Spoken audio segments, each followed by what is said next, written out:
지난주에 우리는 공동체를 탄생시키는 첫 번째 힘에 대해서 살펴보았는데요.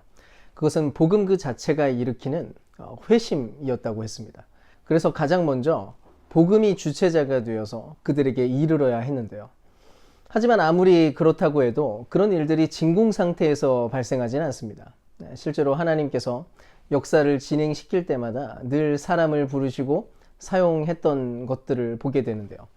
하나님 나라를 시작하기 위해서 아브라함을 불렀던 것처럼, 또 출애굽을 시키기 위해서 모세를 불렀던 것처럼 궁극적인 그 복된 소식이 전파되는 그 일을 위해서도 하나님은 사람을 부르시고 또 사람을 사용하신다는 것입니다.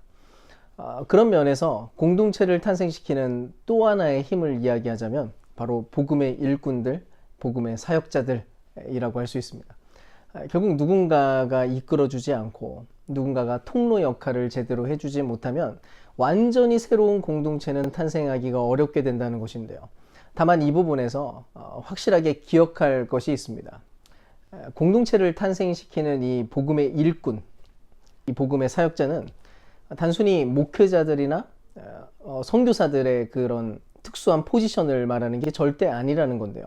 오히려 그리스도인이라면 누구나 이 부르심을 받고 있다는 점에 대해서 알고 있어야 된다는 것입니다. 한번 생각을 해보세요. 전에도 한번 언급을 했지만 바울은 데살로니가에서 예상보다 너무 빠르게 쫓겨나게 되었습니다. 아무리 회심을 했어도 공동체가 제대로 세워지기 위해서는 그들은 배워야 될 것들도 많았고 연습해야 될 것도 많았고 알아야 될 것들도 굉장히 많았습니다. 바울도 얼마나 그 부분에 있어서 잘 해내고 싶었겠어요.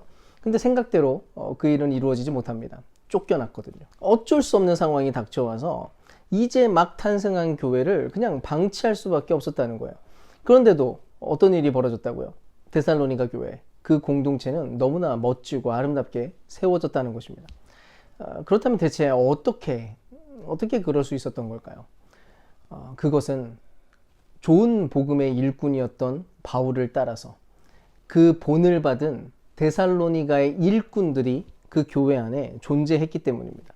물론 여전히 그들은 배울 것도 많았고 미숙했겠죠. 한참 배울 것들이 많이 남아있는 아직 초신자에 불과했습니다. 그럼에도 바울이 보여주었던 그 본을 확실하게 따르려고 시도했던 사람들이 그 안에 있었다는 거예요. 분명히 말하지만 만약 이런 사람들이 없었다면 공동체는 결코 아름답게 세워질 수 없었을 겁니다. 지금도 많은 사람들 입에서는 이런 이야기들이 나옵니다. 저는 아직 멀었어요. 제가 무슨 그런 일들을 할 수 있겠어요. 목사님이 복음의 일꾼이고 사역자인 거지 저는 아닙니다. 저는 못합니다. 저는 그런 거 못해요. 근데 데살로니가 교인들 앞에서 그런 말 할 수 있나요? 이들은 예수 믿은 지 기껏해야 3개월도 채 되지 않은 그런 사람들이었습니다. 우리는 완전하게 된 다음에야 매우 충분하게 성숙하게 된 다음에야 일꾼이 되는 게 아니라는 것입니다. 오히려 하나님께 구원받은 그 순간 불분명한 복음이 가져온 불분명한 회심 말고 진실한 복음을 듣고 분명한 회심의 자리에 선 것이 맞다면 이미 그 부르심은 우리에게 임한 것이고 그렇게 우리는 일꾼의 자격을 갖추게 되었다는 사실에 대해서 알고 있어야 된다는 거예요. 여전히 한계가 있죠. 여전히 부족하죠. 그렇지만 그 모습 그대로 어쨌든 우리가 그 일꾼으로서 부르심을 받았다는 것입니다. 우리가 복음의 일꾼으로 얻게 된 사명은 여러분 절대로 모호한 게 아니에요. 바로 이겁니다. 듣게 된 복음, 내가 알게 된 그 분명한 복음의 내용대로 살아가면서 그래서 주님을 본받아가고 또 복음을 전수하는 그런 삶을 살아가는 거죠. 나 홀로 신앙생활을 하는 게 아니라 모두 함께 멋지고 아름답게 그 길을 걸어갈 수 있도록 서로 돕는 자의 인생을, 서로 본을 보이는 자의 인생을 그렇게 살아가는 거라고요. 바로 그렇게 모든 그리스도인들은 마땅히 복음의 일꾼이 되어야 하는 것입니다. 바로 우리를 통해서 새로운 공동체가 얼마든지 탄생할 수 있어야 되는 것이고 우리가 바로 그 동력으로서 발견되어야 된다는 것이죠. 이제 한번 차근차근 살펴보면서 우리 스스로를 돌아보고 부르심 앞에 합당하게 반응하는 그런 은혜가 있으시기를 축복합니다. 일단 2절 말씀을 한번 읽어보겠습니다. 여러분이 아는 바와 같이 우리가 전에 빌립보에서 고난과 모욕을 당하였으나 심한 반대 속에서도 하나님 앞에서 담대하게 하나님의 복음을 여러분에게 전하였습니다. 사실 바울이 살던 당시 사회에서는 방문 판매원처럼 보이는 방랑 교사들이 많이 있었는데요. 그들은 자기의 생활비를 벌기 위해서 참신한 지혜나 통찰력을 얘기해 주거나 각종 마술과 철학들을 제시해 주곤 했습니다. 그러니까 사람들이 돈을 얼마나 주느냐에 따라서 그 제공하는 정보의 질도 달라졌죠. 그러니까 바울이 이 데살로니가 도시에 처음 등장했을 때만 해도 그 앞에서 선포하고 이야기하는 바울을 보면서 사람들은 그런 식으로 볼 수밖에 없었어요. 아, 돈이 필요해서 온 사람이구나. 또 어떤 새로운 지혜와 통찰력을 그냥 주려고 하는 사람이구나. 돈을 더 많이 주면 더 좋은 정보와 유익을 주는 그런 사람 중에 하나겠구나. 그래서 바울은 자기가 전혀 그런 이유로 행동한 게 아니라는 것을 이들에게 말하고 싶었던 건데요. 그 증거가 곧 항상 고난 중에 사역을 진행해 왔다는 바로 그 사실이었습니다. 이런 맥락이에요. 일반적으로 사람들이 어떤 일에 열심을 쏟는 대부분의 이유는 사실 돈 때문입니다. 근데 만약 누군가가 어떤 일을 하면서 계속 고생만 하는 거예요. 또 감옥에 갇히기까지 하고 고초를 겪습니다. 그런데 그럼에도 불구하고 위험을 감수하면서까지 또 다시 그 일에 뛰어들려고 한다면 그때는 전혀 다른 지점에서 동기를 찾아내야만 한다는 거죠. 사도 바울은 빌립보에서 치욕스러운 대접을 받았습니다. 어떤 일이 있었냐면 수많은 사람들 앞에서 옷이 그냥 다 빨가벗겨졌어요. 그렇게 발가벗겨진 채로 매질을 당한 거예요. 거기서 온 몸이 상처를 입고 사실 마음까지 상처를 입게 된 거죠. 근데 여기 데살로니가에 이제 들어왔습니다. 여기 와서도 똑같았어요. 여전히 유대인들이 또 몰려옵니다. 몰려와서 바울을 핍박하고 공격을 했죠. 근데 그렇게 거센 반대가 일어나는 와중에도 또다시 그 아까 당했었던 그 빨가벗겨져가지고 매질당하는 그 일이 반복될 수밖에 없는 어떤 위협 한가운데서도 바울이 두려워하지 않고 여전히 그 일을 계속했다는 거예요. 결국 이것이 바울이 가지고 있었던 그 진정성을 보여준 사건인데요. 바로 여기에 하나님의 사역을 분별하고 과연 이 사람이 진정 복음의 일꾼인지를 분별할 수 있는 열쇠가 들어있었다는 것입니다. 그게 무엇인가요? 그 정당성을 보여주는 게 바로 고난이었다는 거예요. 고난을 당하는데도 불구하고 여전히 꿋꿋하게 서는 것. 고난 속에서도 여전히 그 일을 쉬지 않고 지속하는 것. 그것이야말로 사역자, 복음의 일꾼, 교회를 섬기는 자가 그릇되고 잘못된 이유로 거기 서 있는 게 아니라는 점을 증명하는 그런 내용이었던 것입니다. 따지고 보면 바로 그런 모습 속에서 세상을 뒤흔드는 그런 메시지가 사람들의 마음을 파고들기 시작한 것 아니겠어요? 무엇보다도 바로 이게 그리스도께서 하셨던 그런 구원의 일련의 패턴이었다는 게 중요한데요. 주님은 연약함과 고난을 통해서 교회에 생명을 주셨습니다. 다른 길로는 불가능했고 오직 십자가의 그 죽으심과 그 고난의 길을 지나가고 나서야 부활을 만날 수 있었던 거니까요. 그렇기 때문에 예수님의 부르심을 따라 살아가는 그 일꾼들 역시도 같은 자리에 서는 것이 마땅한 것입니다. 다시 말씀드리지만 이것은 목회자와 성도를 구분해서 적용해야 되는 그런 내용이 아닙니다. 비록 각각의 양상은 다를 수 있지만 본질은 똑같거든요. 우리가 정말 하나님의 일을 하는가? 우리가 정말 주님의 영광을 위한 자리에 동참하는 그런 삶을 살고 있는가? 그것을 분별하는 데에는 동일하게 고난이 사용된다는 이야기인 것입니다. 간단하게 이런 거죠. 사역을 하다가 장애물이 올 때 쉽게 마음이 꺾이게 되면 그때는 좀 의심을 해야 되는 거고요. 사역을 통해서 발견되는 그런 유익들, 그런 개인적인 유익들을 너무 과도하게 즐기는 경향이 나타날 때 그때 의심을 해야 되는 거예요. 하나님의 사역의 정당성은 늘 그럼에도 불구하고의 정신을 지나가게 되어 있거든요. 이렇게까지 해야 되나? 그런 마음이 들 때 그것을 견뎌내는 것이 진정한 사역에 동참하고 있다는 그런 증명이 되는 것입니다. 사실 오늘날 평화로운 시대에서는 신앙 때문에 매를 맞거나 옥에 갇히는 그런 일들은 거의 없는데요. 대신에 현대 그리스도인들은 전혀 다른 지점에서의 중요한 대가를 치르고 어려운 고난들을 반드시 지나가야 됩니다. 그게 뭐냐면 바로 시간과 에너지인데요. 공동체가 탄생하기 위해서 결국 누군가는 복음을 전해야 되는 것이고 또 서로를 향해서도 내 개인주의 신앙을 유지하는 게 아니라 서로에게 본을 보이는 그런 모습들을 나타내 보여야 됩니다. 근데 이러기 위해서는 많은 시간을 쓸 수밖에 없는 것이고 많은 에너지를 사용할 수밖에 없다는 거예요.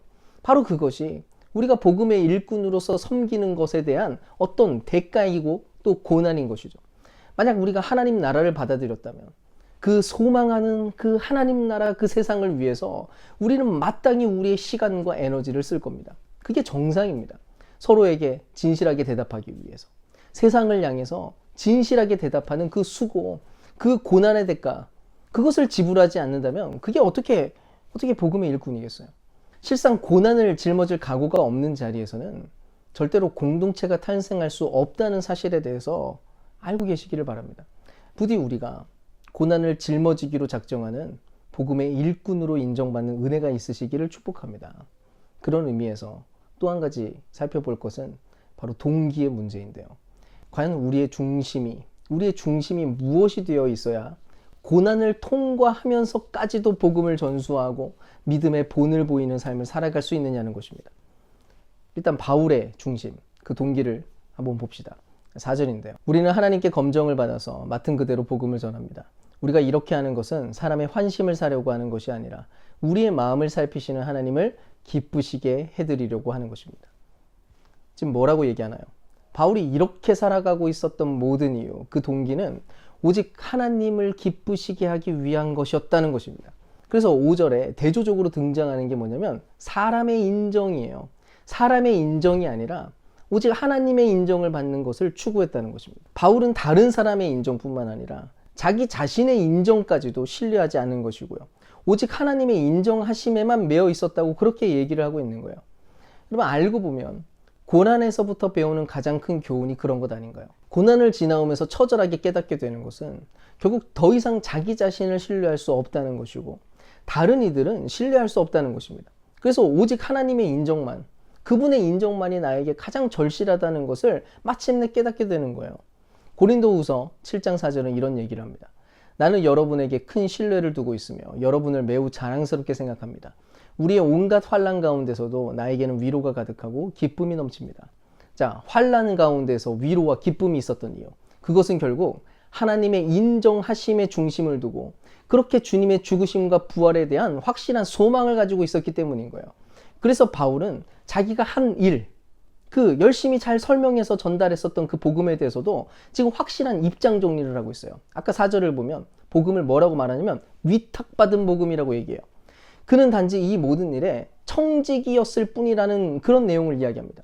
하나님의 인정 외에는 대가를 바라지 않은 거예요. 처음부터 그것은 자기의 것이 아니었으니까. 근데 어떤 사람들은 끊임없이 자기의 수고와 내가 하는 그 섬김, 내가 하는 그 사역으로 자기의 영광을 얻어내기 위해서 그렇게 애를 씁니다.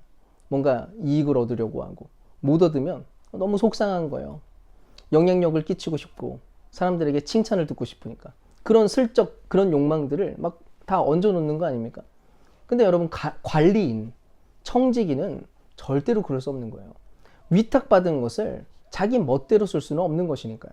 사랑하는 여러분, 결국 우리 그리스도인의 섬김과 사역은 근본적으로 하나님 중심적이어야 되는 것을 다시 기억하시기 축복합니다. 하나님은 우리의 마음과 모든 비밀을 감찰하시는 분입니다. 오직 그분만이 우리를 판단하세요.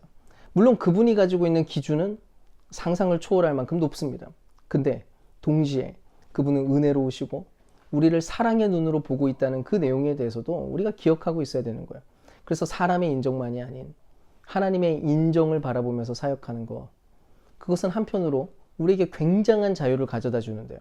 우리가 오직 하나님 앞에만 서 있게 될 때 인간의 비판과 판단이라는 그 엄청난 폭군으로부터 해방될 수 있으니까요. 우리는 알고 보면 사람들의 인정에 굉장히 관심이 많지 않습니까? 그래서 너무 힘들고 지치는 거예요. 어떻게 우리가 모든 사람들에게 사랑받나요? 또 어떻게 모두에게 인정을 받나요? 아무에게도 어떻게 욕을 안 먹고 살 수 있어요? 심지어 예수님도 그런 대우를 못 받았거든요. 예수님도 술꾼의 죄인들과 방탕하게 노는 그런 방탕한 인간이다, 그런 욕을 들으셨고, 세례 요한은 또 반대 내용으로 욕을 먹었습니다. 어쩌면 우리도 굉장히 마음에 안 드는 사람으로 누군가에게 여겨질지도 모르겠어요. 네, 근데 괜찮아요. 다만 하나님의 인정만 있으면, 그분 앞에서 내가 정당하다면, 진정으로 오직 하나님만을 기쁘시게 하려고 애를 쓰고 있는 게 맞다면 그 은혜 안에서 우리는 오히려 안전하게 되고 진정한 사역자로 진정한 그리스도인으로 인정받게 되는 일이 일어나니까요. 부디 오늘 우리가 이 사실을 깊이 깨달았으면 좋겠습니다. 우리는 지금도 사람을 기쁘시게 할 책임을 갖고 있지 않습니다. 우리는 하나님을 기쁘시게 하는 것만으로 충분하거든요. 바울은 이것을 너무나 잘 알고 있었기 때문에 다만 한 가지에 집중했던 것입니다. 모든 과정에서 내 위치가 어찌 되었든 거기에 영예가 있든 어떤 보상이 있든지 없든지 상관없이 다만 메시지를 온전히 전하는 것, 거기에만 온전히 집중을 했던 거예요. 스스로를 돌아볼 수 있기를 바랍니다. 과연 우리는 하나님의 인정만을 바라며 거기에 기대해 있는지 말이죠. 바울은 이 부분에 대해서 하나님이 바로 이 일의 증인입니다라고 아주 자신 있게 말합니다. 그야말로 그분이 자신의 마음을 늘 감찰하고 있다는 것을 염두에 두고 있는 사람, 그분의 인정만을 진실로 바라며 산 사람이 할 수 있는 그런 말 아니겠어요? 부디 저와 여러분 모두가 바울의 이 고백을 함께 진실하게 들을 수 있는 그런 일꾼 될 수 있기를 소망합니다. 그렇다면 이제 이들은 구체적으로 어떤 모습과 어떤 자세로 섬겼는지도 확인할 필요가 있는데요. 먼저 7절에 이렇게 얘기합니다. 물론 우리는 그리스도의 사도로서 권위를 주장할 수도 있었습니다. 그러나 우리는 여러분 가운데서 마치 어머니가 자기 자녀를 돌보듯이 유순하게 처신하였습니다. 바울은 권위를 주장한 것이 아니라 유순한 어머니처럼 섬겼다는 건데요. 워낙 가난했던 그 마게도냐 사람들을 위해서 과감하게 자기 권리를 포기해버리고 아무 부담을 그들에게 주지 않기로 결정했다는 거예요. 그래서 9절에서 말하는 것처럼 사례도 받지 않고 텐트 메이커가 됐던 것이고, 그렇게 본보기와 가르침을 주려는 어머니처럼 자녀에게 일관적인 모범을 보이기 위한 그런 결정을 했다는 것입니다. 오늘날 한국 교회에는 굉장히 슬픈 일들이 많이 벌어지는데요. 교역자들은 최저임금에도 못 미치는 사명페이를 받고서 고통 속에 사는데 마냥 쥐어짜려고만 하는 그런 상황들이 벌어지기도 하고, 또 반대로 어떤 목회자들은 일반적인 사람들의 평균 임금을 훨씬 웃도는 사례금을 챙기고 호의호식하는 일들도 벌어집니다. 제일 최악은 전별금을 두고 일어나는 일들인데요. 목회자가 교회를 떠날 때 전별금을 제대로 챙겨주지 않으면 분쟁이 심각해지니까 어쩔 수 없이 엄청난 액수를 챙겨주기도 하고, 또 각종 분쟁의 원인이 되기도 합니다. 돈의 액수가 어떠해야 되고 전별금이 있어야 되느냐 말아야 되느냐 이런 얘기를 하려고 하는 게 아닙니다. 중요한 것은 그 중심이 초대교회와 너무 다르다는 거예요. 바울과 데살로니가 공동체는 서로에게 짐을 지우지 않기 위해서 서로 애를 썼습니다. 근데 지금은 어떻게든 자기가 조금이라도 더 챙기려고 애를 쓰는 그런 모양새를 하고 있어요. 교회는 교회대로 은퇴한 목회자의 삶을 돌보는 그런 마음이 없는 것이고, 또 목회자는 목회자대로 교회가 가지고 있는 그 형편을 전혀 생각해주지 않는 비극이 일어나고 있다는 겁니다. 결국 중요한 건 이거예요. 복음의 일꾼들은, 그리스도인들은 결코 자신의 권리와 이익을 추구하지 않고 서로에게 불필요한 짐을 지우며 살지도 않는다는 것입니다. 오히려 서로의 짐을 어떻게든 덜어주기 위해서 애를 쓰는 것이죠. 바로 그런 일꾼들이 모인 자리에 공동체가 탄생할 수 있는 거예요. 이제 또 한 가지 자세가 있는데요. 그거는 11절에서 12절에서 볼 수 있습니다. 여러분이 아는 바와 같이 아버지가 자기 자녀에게 하듯이 우리는 여러분 하나하나를 대합니다. 우리는 여러분을 권면하고 격려하고 경고합니다마는 그것은 여러분을 부르셔서 당신의 나라와 영광에 이르게 하시는 하나님께 합당하게 살아가게 하려는 것입니다. 방금 전에는 유순한 어머니처럼 권리를 포기하는 그런 섬김, 그래서 서로에게 짐을 지우지 않으려고 하는 그런 태도를 가지고 있었다고 했는데, 여기서는 아버지가 자녀에게 하듯이 했다라고 설명합니다. 그리고 그렇게 했었던 이유가 뭐냐면 12절에서 하나님께 합당하게 살아가게 하기 위해서 아버지처럼 행동을 했다는 거예요. 바로 이 목표 때문에 진정 새로운 공동체가 되게 하도록 유순한 어머니처럼 마냥 권리를 포기하고 품어주고 사랑하는 것만으로 그쳐서는 안 되었다는 것이고요. 아버지처럼 권면하고 가르치는 일도, 그런 쓴소리를 하는 일도 해야만 했다는 것입니다. 여기서 합당하게 살아가게 한다는 이 말은 원어로 보면은 걷는다는 단어로 쓰여 있는데요. 결국 우리는 어떤 합당한 행동을 해야 되는데 그 일을 위해서 한 발 한 발 신중하게 발의 방향과 위치를 보면서 내딛어야 된다는 거예요. 당시 데살로니가 교인들이 알고 있었던 신들은 대부분 그들에게 무언가 요구사항을 내어놓았고 어떤 행동을 하도록 요청을 했습니다. 물론 그것은 당시 일상적인 세세한 행동들이라기보다는 그저 예배 모양을 하고 있었는데요. 근데 최근에 매우 구체적이고 일상적인 어떤 행동을 요청하는 새로운 신이 등장을 했었던 거예요. 당시 그 지역 안에 새로운 신으로 선포되었던 바로 로마 황제였습니다. 그는 자신이 나라와 권세와 영광을 가지고 있으니까 모든 방법을 동원해서라도 너희는 충성심을 보여라 라고 그렇게 요청을 했었던 거예요. 그리고 바울이 지금 의도적으로 그 이야기를 담고 지금 이야기를 전달하고 있는데요. 바로 복음이라는 것은 참 하나님, 참된 나라, 그리고 참된 영광을 보여주는 그런 이야기이기 때문입니다. 누가 진정한 왕인가? 누가 진정한 신인가? 바로 하나님 대신 우리 주 예수 그리스도입니다. 그래서 그분의 나라와 영광에 이르는 길은 이제 그분이 정하시고 그분이 원하시는 일에 합당하게 살아가는 것으로 이루어지게 되는 거예요. 마치 황제의 왕권이 전 제국으로 확장되어 나갔던 것처럼 하나님의 왕권도 인간 생활의 모든 면 구석구석으로 확장되어야 되는 것입니다. 왜냐하면 그것이 바로 하나님께서 처음부터 우리를 하나님의 형상으로 지은 이유거든요. 우리를 위해서 그분의 성품을 나타내기 위해서, 우리를 통해서 그분의 영광을 나타내도록 의도하신 것입니다. 그래서 우리가 그리스도인이라고 이야기할 때 그것은 단지 몇 가지 규칙들이나 몇 가지 종교적인 신앙 양식들을 해내는 것으로 판단할 수 없는 거예요. 오히려 모든 삶의 영역에서 하나님의 영광을 나타내는 그 행함, 그 걷는 인생, 그것으로 발견될 수 있는 것입니다. 이것은 사실 그 자체로 혁신적이고 또 굉장히 부담이 많은 생각이기 때문에 바울은 가능한 여러 각도에서 설명하려고 애를 썼는데요. 어쨌든 중요한 것은 바로 그 일을 이루어내기 위해서, 그런 공동체를 탄생시키게 하기 위해서 그는 아버지처럼 권면하고 가르치고 꾸짖는 일을 해내야만 했던 것입니다. 단지 말로만 권면한 게 아니라 스스로 본이 되어서 이 모든 것들을 그들에게 전했다는 거예요. 스코틀랜드에 알려진 작자미상의 유명한 옛 시가 한 편이 있는데요. 나는 오래지 않아 설교를 귀로 듣기보다 눈으로 보리라. 나는 그저 길을 보여주는 이가 아니라 나와 함께 걷는 이를 보리라. 눈은 귀보다 자발적이고 훌륭한 학생이라네. 세련된 상담은 혼란스럽지만 본보기는 언제나 분명하지.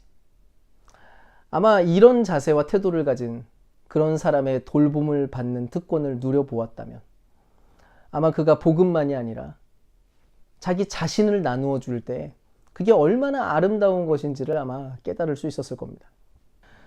비록 이 시대에 드물어지긴 했어도 지금도 학교와 직장 혹은 사회에서 정말 좋은 그리스도인 친구를 둔 사람들이라면 그와 비슷한 것을 아마 느끼고 경험했을 거예요. 아, 이 사람을 만난 게 나에게 얼마나 큰 복인가. 이 사람과 함께 할 수 있다는 게 얼마나 큰 기쁨인가. 저 역시도 또 훌륭하고 또 너무 좋은 목사님을 만나게 되면서 또 그런 좋은 형을 만나고 그런 사역자들, 그런 함께하는 동료들을 만나게 되면서 그렇게 사역 안에서 함께 빚어졌다고 믿는데요. 저 역시도 그런 목사이고 싶고 또 그만큼 여러분 역시도 수많은 만나는 사람들 앞에서 그런 존재가 될 수 있기를 소망합니다. 결국 진정한 사역자, 진정한 그리스도인이 누구인지를 결정하는 것은 바로 우리의 삶이라는 것을 기억해야 되는 거예요. 우리가 아무리 탁월한 말쟁이든지 뛰어난 찬양인도 스킬이나 음악적 재능을 가지고 있든지 기타 여러 가지 방식으로 교회 안에서 어떤 사역이나 복음 전수를 뛰어나게 감당할 수 있다고 할지라도 결국 삶이 일치되지 않으면 그는 하나님의 사람이 아니고 진실한 일꾼이라고 불리지는 못할 테니까요. 사랑하는 여러분, 오늘날도 완전히 새로운 공동체가 일어설 수 있을까요? 그저 형식적으로 모여서 예배하는 거 그런 거 말고 정말 세상 곳곳에 영향을 미치고 그렇게 복음이 전수가 되고 서로 본을 받으면서 일으켜 세워지는 그런 공동체 말입니다. 지금 우리는 도시 생활에 너무 익숙해져서 서로에게 영향을 주지도 않고 영향을 받지도 않으려고 하면서 그렇게 사는지도 모르겠습니다. 도시 안에서 새로운 공동체를 찾는 사람들은 분명히 늘어가고 있는데 정작 공동체는 세워지지 않고 파편화되는 그런 일들만 벌어지기도 합니다. 우리는 과연 그리스도인이 되고 싶은가요? 적당히 설교 들으면서 교회 밖 사람들과 별 차이 없이 사는 거 그거 괜찮습니까? 절대로 그럴 수 없는 겁니다. 하나님 우리를 복음의 일꾼으로 하나님 나라의 촉매제로 부르셨습니다. 오늘 스스로를 말씀 앞에서 돌아볼 수 있었으면 좋겠습니다. 과연 나 자신이 듣고 배우고 익힌 바 한가운데 지금 살아가고 있는지, 나의 동기가 정말로 하나님 보시기에 그분의 인정 앞에서 확인되고 있는지, 또 고난에도 불구하고 뚫고 지나가는 그런 용기를 우리가 지니고 살아가고 있는지, 어머니처럼 아버지처럼 그렇게 서로를 섬기며 서로에게 본을 보이기로 결정하고 있는지 말이죠. 부디 저와 여러분 모두가 우리를 부르신 그 주님 앞에 진실한 반응으로 나아가고 그렇게 복음의 일꾼, 하나님 나라의 촉매자가 되어 살아가는 그런 은혜가 있기를 주님의 이름으로 축원드립니다.